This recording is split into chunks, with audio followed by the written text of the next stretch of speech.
the technical side of thing. Very good. No, that's fine. That's really good. I got to say, yeah, that's. I mean, for me, I mean, you got a 7-iron there. Your angles there, absolutely lovely. Do a stick in the bum out. No, not at all. Not at all. No, I think in terms of the angles, what we're looking for is roughly a 90-degree angle between shaft and spine, and without getting a protractor, that is pretty much in there, 90 degrees. So I would say that's very, very good. So I like that position there now in terms of where we're stood there. That's much better. Okay. Therefore, now your backswing, top of the backswing, you get to a really good position. Okay. Top of the backswing here.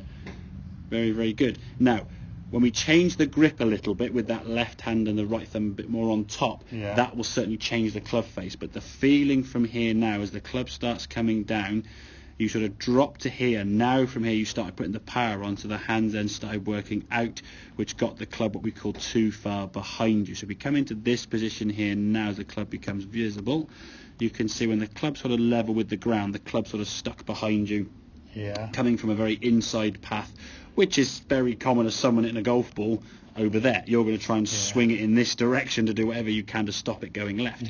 Whereas what we're trying to do is get the arms to drop, so that club now kind of works what we call back more in front. So the hands start working down here now, much more down towards the golf ball. As we come into the same position, we can see the club now more in front of you, see? It's still a smidgen behind, but that's where it was there, and that's where it is now. So it's moved forward about that much, which doesn't seem a lot, I know, but in reality, when the golf club's coming back in, when we come into the golf ball now, here that golf club's much more in front, here it's a little bit more behind. That club now is perfectly on line, where that one's just a little bit inside. So your path is always going to be too far. Be straight? No.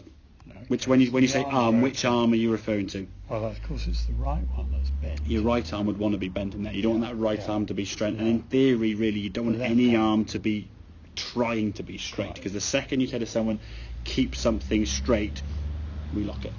And we don't want any locking or tension. Okay. So that club now is coming back. As you hit this golf ball now, we can see the club through impact, you can see now has disappeared sort of behind your arms there, whereas this one, when you hit the golf ball, you can see the club now is still sticking out, kind of visible there. So it's sort of swinging further out and away, that sort of stretching that we said you had, because you were just trying to stop it go left. And what would happen is you play 3 or 4 holes left, left, left, and then just keep trying anything possible, and eventually when we go, oh, there's off to the right, and then you go right, right, right, and then left, right, errors, left. Exactly. You do it wrong. You're doing it wrong, doing that, and then instead of getting it right, you do something else. You create a fix, which is a wrong.